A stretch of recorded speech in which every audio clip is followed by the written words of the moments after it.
Greetings, respected viewers. I'm George from Ireland. So this video is about Trump and manliness, and it'll touch on coronavirus as well. So Trump, he is the big orange from the Big Apple, and it's his hometown which has been most severely impacted by this in the United States, and it doesn't seem to disturb him a little bit. Is that sang-froid? Or is that cold-hearted indifference to the deaths of how many? Is it 5,000 Americans already? So there's been so much typical total Trumpian twaddle about coronavirus. I recall that in, I think it's 26th of February, he said that 15 cases were going to be close to zero. Yeah, it was going to go into close to zero. Since then, Trump has managed to increase it 20,000-fold. 20,000-fold. Think about that. Because it's about 300,000. Sorry, what am I thinking about? It's about 300,000 cases in the United States right now. Wow. Well done, Donald. That's quite some doing. Now, he didn't go around actively spreading it, but this is criminal negligence. There's so much he could have done. Some sort of federal lockdown. Now, I know there's some debate how much authority does the federal government have over the states to at least urge them to do it. Some states have been quite good on this, to plead with people to practice social distancing, to practice what he preaches in his press conferences. Maybe not have press conferences, okay? He speak to camera, address the nation directly, or one journalist, not a packed room. And be so much more sensible, not telling people would be nice to reopen the churches at Easter. Some people will say, well, I'm going to go to church at Easter, like he suggested. He's not actually changed his mind on that one. This is Easter Saturday I'm speaking to you on. Wow. So he's got this cacothes to lie when it's completely unnecessary. And that's very dangerous. It's obviously a communications disaster because you can't trust what the White House is saying. Why would you believe a man who's lied well over 10,000 times on record since becoming president? Not half-truths, outright lies. These are often pants-on-fire lies. Do you remember this one?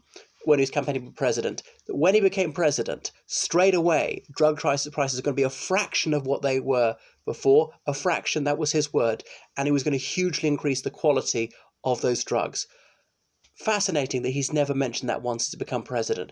What has happened to drug prices? Have they gone down? Have any of them gone down? I'm not aware of a single one that's gone down in the United States. Have any of them got better? I mean, I know drug companies are constantly trying to improve their pharmaceuticals, but have any got better because of the Trump administration?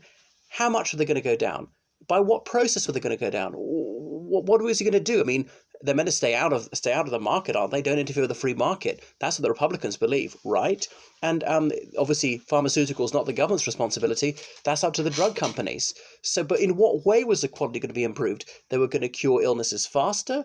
They were going to have a higher chance of curing the illnesses, or what? What was the scientific basis for this? Just a complete and outright lie again.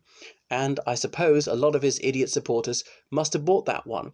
But even if he didn't particularly fall for that one, but believed him on other issues, why would you trust a man who tells such flagrant lies or almost non-stop?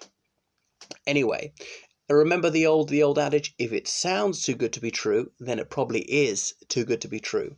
So he's worried about the supposed hecatomb of jobs. And yeah, unemployment doubled in a week, 6.6 million. People think it's going to be 9 million before very long.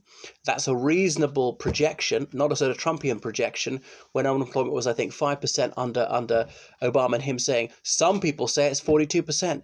Just plucking figures out of the air. Wow, it's staggering that someone could be so cavalier about something so important, just playing fast and loose with figures, dreaming them up. Some people say, who are these people? Anyway, I'm just flabbergasted that some people stick with him. But how about manning up and facing up to the truth? Isn't that the manly thing to do, rather than not having the courage to face up to the truth and lying and being honourable, being a promise keeper? Remember, there's this sort of big manliness campaign in the late 90s in the United States, being a promise keeper. But anyway, the wingnuts in the Bible Belt, they're going to stick with him. Because he's manly, I suppose, wants this manly role of, adultery all the time. And they no doubt will be going to their churches to pray that they will be saved from coronavirus instead of actually following reason. A rational thing to do would be to social distance to reduce your chance of contracting coronavirus. But no doubt in the Bible bashers will be saying, praying to the Almighty to remember how in former times he spared the righteous and smote the ungodly. More of the opposite is going to happen. I mean, the godly, if that means those who go to church, are more likely to catch it, and the unrighteous, if that means those who don't go to church, are less likely to catch it. And why would you need to pray in a big congregation? No need to be in a multitude. Okay? Did Jesus not say, when two or three are gathered in my name, I'm present? So coronavirus is becoming a hotspot. The United States is being a coronavirus hotspot. And what are the authorities doing? Not taking responsibility, which I think would be the manly thing to do. So practicing what you preach, I think that would be the manly thing to do. Incidentally, I'm not particularly manly, maybe average. I don't try that hard. Even if I did try very hard, I wouldn't be terribly successful at it. It's not something that I really value. But Republicans in the United States mainly seem to do and think that driving a big car with bad mileage is somehow masculine. What, being foolish, wasting money? I mean, you know what they say about men with big cars. By the way, I don't even have a car. How big am I? All right, no, not very. So the fake Tannführer, whom they so idolize, he projects masculinity. So they think. That's what they dig into him. That they are very impressed by that. Is it really that masculine to be wearing makeup? I mean, how much time does he spend his cosmetics? Honestly, orange hair. How come his hair is more orange now than it was in his 20s? Is that manly? I'm not against people dyeing your hair. If that makes you happy, I'm not saying you're wrong to do so, but don't then go on about how macho he is. Doesn't it suggest he spends rather too much time in front of the mirror? That's not really traditional manliness, I don't think.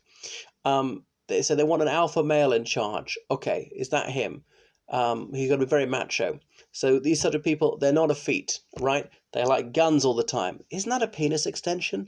Does it suggest some deep-seated doubt about one's manliness to be impelled to carry all these things? It seems like over-protestation to me, wearing a ball cap and being accoutred in these symbols of masculinity. A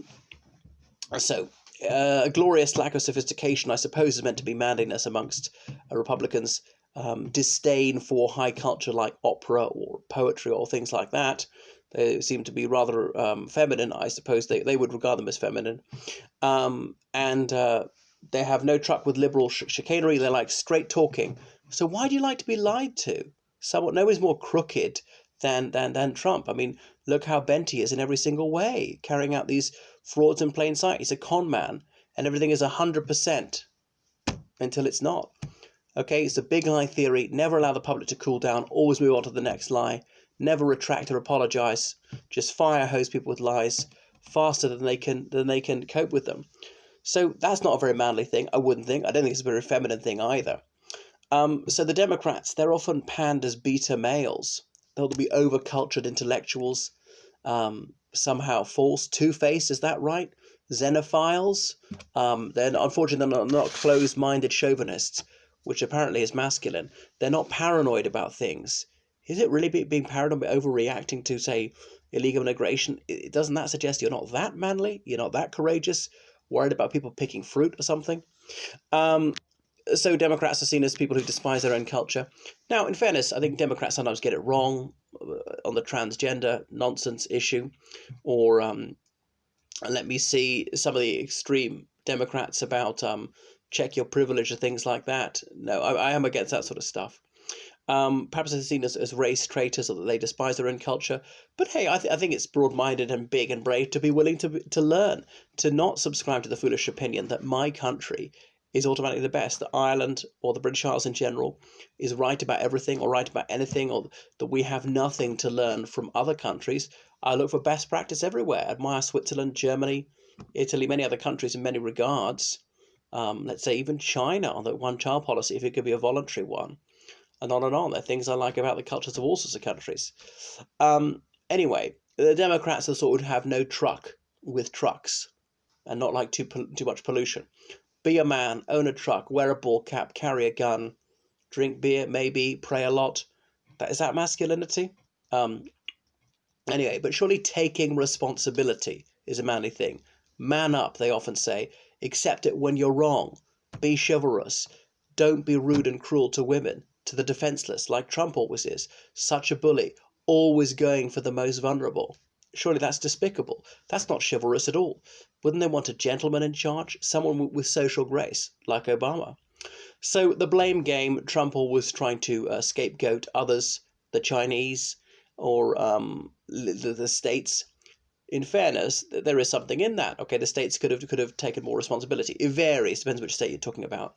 But he's got to find moral courage to face up to the facts.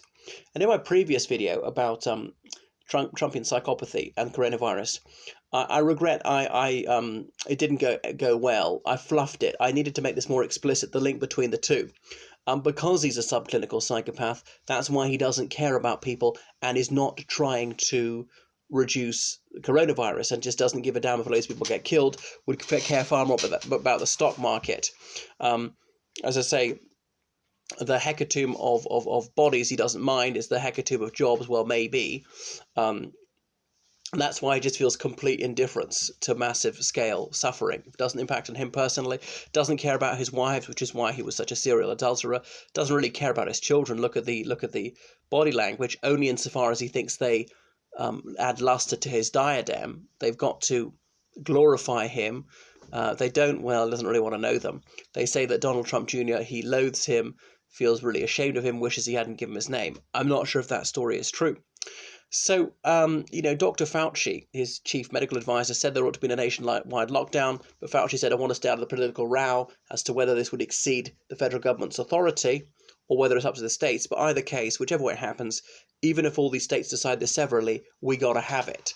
Because if you have lockdown in Florida, that's no good if they don't have it in Georgia, because people from Floridians can still drive to Georgia, get it and come back. Georgians can still come into Florida. I don't think you can bar people. I could be wrong. Anyway, there's going to be no anagnorensis for Trump admitting, I got this so terribly wrong. I'm ashamed, and my whole life has been such a huge mistake, and a wise person would do that. He's caused some of the needless deaths of thousands of his countrymen already. Okay, it was already always going to get some people, but some countries lacked it early, like South Korea, Iceland, Taiwan, kept the death rate really low and able to carry on more or less at normal. Restaurants and bars and shops open in Iceland. I know difficult to replicate in such a large country. Ban the flights sooner, was banning flights from mainland European countries which had stricter measures, but not for the United Kingdom, which is actually quite lax on this. Not getting ready, not preparing with a pandemic plan, shutting down the pandemic unit, just not following the expert advice, not having loads of ventilators produced, not using the military a lot more to treat patients. So he could have limited this hugely, and he hasn't, and on his head be it. So an act of omission is as much of a decision as an act of commission.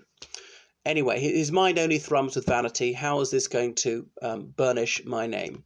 Well, there he is, the most loathsome president the United States has ever had. Now, I know that he's not carrying on slavery or something. Well, that's because it's not legal. But if it was legal, do you honestly think he would object? When has he shown any compassion for anyone who's oppressed? For those who really held in slavery in countries like North Korea and Saudi Arabia, two countries where notably he absolutely adores the leader.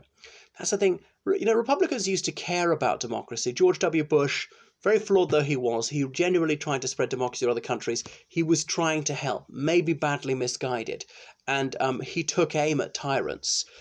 He sometimes turned Nelson's eye to some bad dictators, but he did at least take on a few dictators for the right reasons. Trump, kind of the opposite way around, kowtows and idolizes the most vicious tyrants in the world with these pernicious cults of the personality.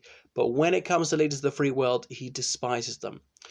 Anyway, I could be here all night, so please follow me on Instagram, on Twitter, and Facebook. Check out my poetry channel, British Poesy. So book online lessons with me in history, politics, religious studies, geography, French law, and so forth.